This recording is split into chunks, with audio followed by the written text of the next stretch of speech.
जवान मेरा बेटा दुनिया का रुखसत हो गया। इससे बड़ा गम मैं क्या बताऊँ आपको।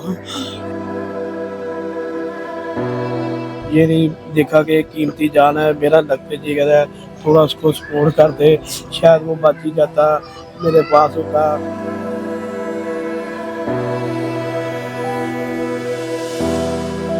एक नौजवान बच्चा 21 साल नौजवान जो कि दौर फिरने की वजह से दुनिया फानी से कूच कर गया, उनके वालिद में साहब मौजूद हैं, यूसुफ साहब। एक अजीब सा लम्हा है, ज़हर है, यकीन माने अल्फाज नहीं है, कितने अल्फाज से इनसे पूछा जाए इनका दुख, इनका गम, लेकिन ज़ाहिर है इस हवाले से कि आगे जो ये इजाज़त मिलने जा रही है, ये खुदा न खास्ता कोई और मज़ीद जाने ना ले जाए। इनसे बात करते हैं। सर अस्सलाम वालेकुम। अल्लाह ताला सब्र अता फरमाए, सब्र जमील अता फरमाए आपको। सर मुझे बताइएगा, बताया जा रहा है कि आपका ये 21 साल का जो बेटा था वो घर का कफ़ील था, घर का निज़ाम चला रहा था, मेहनत कर रहा था, तो थोड़ा सा अपने बेटे के हवाले से बताइएगा, वो क्या ख्वाब बुन रहा था, आपसे क्या आप बातें होती थी, आप उसको क्या प्लानिंग दे रहे थे ज़िंदगी की, क्योंकि ज़ाहिर है ये बड़ा सडन वाक़या, आपको तो पता भी नहीं था। कि बेटा मेरा मेहनत कर रहा था, बड़ा अच्छी जॉब थी उसकी, वो जाता था सुबह और वापसी पे घर आता था। फिर हमारी छोटी छोटी बातें होती है, मैंने बेटे को कहा, मैं अब थोड़ी तरह थोड़ा सेटल हो जा, फिर मैंने तो हमारी मंगनी कर दूँगा, तो तुम्हारी आइडियल है मुझे बताओ। उसने कहा पापा जी मेरी कोई आइडियल नहीं है, जो करेंगे आपने करना है। अभी तो हमने उसकी शादी की प्लानिंग करनी थी, वो बीच में ही सारा कुछ रह गया। जवान मेरा बेटा दुनिया का रुखसत हो गया। इससे बड़ा गम मैं क्या बताऊँ आपको। अल्लाह ताला आसानी करे, अल्लाह ताला दर्जात बुलंद करे मान के। यकीन माने मुझे बड़ा शर्म आती है इस तरह, ज़ाहिर है, लेकिन ये इसलिए कि एक सहाफ़ती ज़िम्मेदारी भी है। और मुझे थोड़ा सा बताएं, आप बड़े दावे किए जा रहे हैं हुकूमत की जानिब से, ये कहा जा रहा है कि मरीम नवाज़ साहिबा भी जो है वो आपका दावा करेंगी, तो हुकूमती शख्सियत की जानिब से आपसे भी बातचीत की गई है? नहीं, अभी तक तो मेरे साथ किसी ने नहीं बात की, कोई भी नहीं आया मेरे पास। ये मीडिया ही आ रही है जिसे मैं इंटरव्यू वगैरह दे रहा हूँ। आप इस कार्रवाई को परसू करना चाहेंगे? मुकदमा वगैरह आपने करवाया? नहीं, मैंने मुकदमा नहीं करवाना, तो किसके ऊपर मुकदमा करवाऊँ? ना मैंने किसी के ऊपर मुकदमा, किसी के साथ मेरे बच्चे की दुश्मनी होती तो फिर मैं सोचता इसके बारे में, मैं किसके ऊपर मुकदमा करवाऊँ। अच्छा, ये भी बताया जा रहा है आप ज़ाहिर है बच्चा जो है वो वालिदा का भी ख्याल रखता था, कुछ ये हमें मालूमात मिली है कि वो 2 दिन पहले छुट्टी लेके वालिदा के टेस्ट वगैरह भी करवाए थे उसने, आपकी भी तबीयत के मामला देख रहा था। जी जी, बेटा मेरा वो कोई मसला पेश आता था, मेडिकल का उसको सारा कुछ पता होता था, तो हम उस बच्चे को शेयर करते थे, बेटे आज ये मसला हो रहा है, उधर कोई दवाई वगैरह उसको हम सेंड कर देते थे, वो लेके आता था। तो बेगम मेरी को भी जो कोई मसले मसाइल पेश आते थे वो उससे डिस्कस करके उनको टेस्ट वगैरह करवा के उसको करवाता था।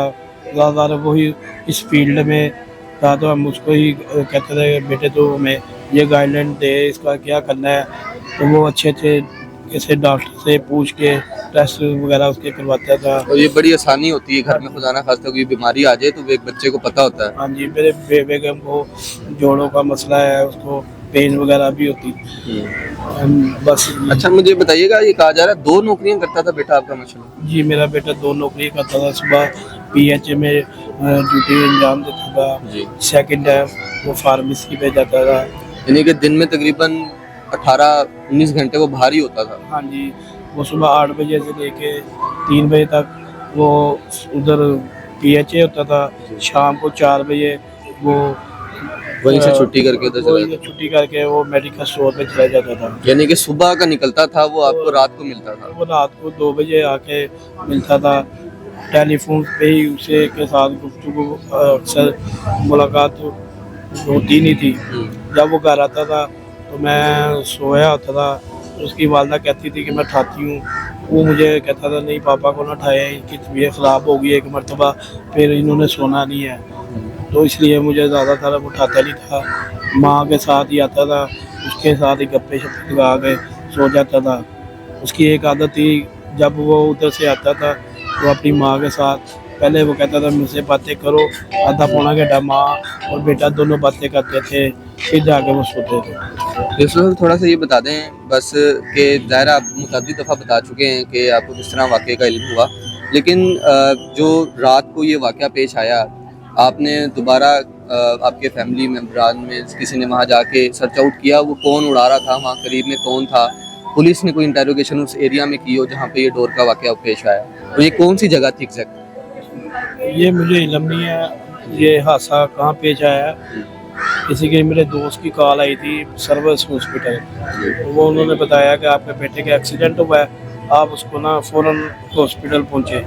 मैं हॉस्पिटल गया हूँ, मैंने उससे बात की है, मैं कहा मेरा बेटा कैसा है, तो उन्होंने बताया आपका बेटा एक्सपायर हो गया है। तब उसने ये बताया मेरे पाँव के नीचे से ज़मीन निकल गई। मैंने पूछा हुआ क्या है बेटे को, मेरा बताओ तो सही।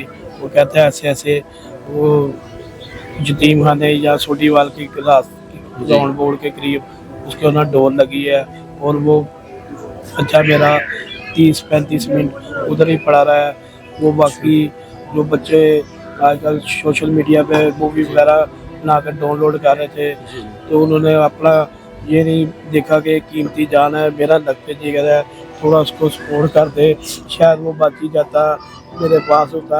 30-35 मिनट बता रहे हैं उधर ही आपका बेटा पड़ा है? जी जी, मुझे यही पता चला कि वो 30-35 मिनट पड़ा रहा है, तो किसी ने उसको उठाया ही नहीं। और फिर रेस्क्यू आई है, ज़ाहिर है वो फिर हॉस्पिटल लेके गए। जी रेस्क्यू आई है, उन्होंने एक बंदे ने कहा मैंने उसको कॉल की है, और वो भी कुछ 30-35 मिनट बाद ही पहुँचे हैं, पहले टाइम से पहुँचते तो कुछ हो सकता था, शायद मेरा बच्चा बच सकता।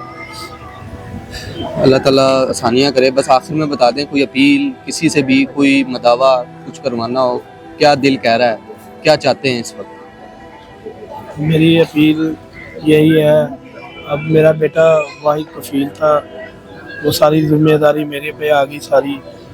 दोबारा कोशिश करूँगा अपने बच्चों के लिए, तब तक ज़िंदगी और ये सांस बाकी है। ज़ाहिर है बच्चों के लिए तो कुछ ना कुछ करना है, एक बच्चा चला गया, दूसरों बच्चों के लिए तो सपोर्ट करने की ज़रूरत है मुझे। तो हुकूमत को चाहिए मैं देखे मेरे अब इतने वसाइल नहीं है कि मैं अपने बच्चों की जो कफालत करूँ और मुझे थोड़ी सी सपोर्ट करें। बिल्कुल ठीक है। हुकूमत के साथ साथ मैं पाकिस्तानी अवाम से और खुसूसन बैरून मुल्क पाकिस्तानी अवाम से रिक्वेस्ट करूँगा कि यूसुफ साहब की इस हवाले से ज़रूर जो है वो दादरसी की जाए। एक जवान मौत थी, एक नाहक मौत थी, और उसका इतना बड़ा सदमा है कि उनके छोटे ज़ाहिर बच्चे हैं, उनकी कफालत इनके बुज़ुर्ग कंधों पे आ गई है। एक बड़ा सदमा है, यकीन करें अल्फाज नहीं है, यकीन करें बयान नहीं कर सकते। एक ऐसी जवान मौत जिसमें बच्चा इस कदर मेहनत कर रहा था, दिन में 18-20 घंटे वो मेहनत करता था, और ज़ाहिर है बहुत कर्ब है। इनसे जितनी दफ़ा पूछते हैं ज़ख्म ताज़ा होता है। मरीम नवाज़ साहिबा बड़ा एक्टिव हैं पंजाब में, खुसूसन उन्होंने अगर नोटिस लिया, उनके इल्म में ये वाक़या आया है, इधर आएँ, इधर देखें आके, इनके घर के हालात देखें, इनके घर के मामला देखें, आपको पता लगेगा। फिर शायद आप अपना इरादा भी बदलें। ये बसत के हवाले से बड़ा ज़रूरी है, आप लोग भी यूसुफ साहब का जितना बाजू बन सकते हैं बने। इजाज़त दीजिए, अल्लाह हाफ़िज़।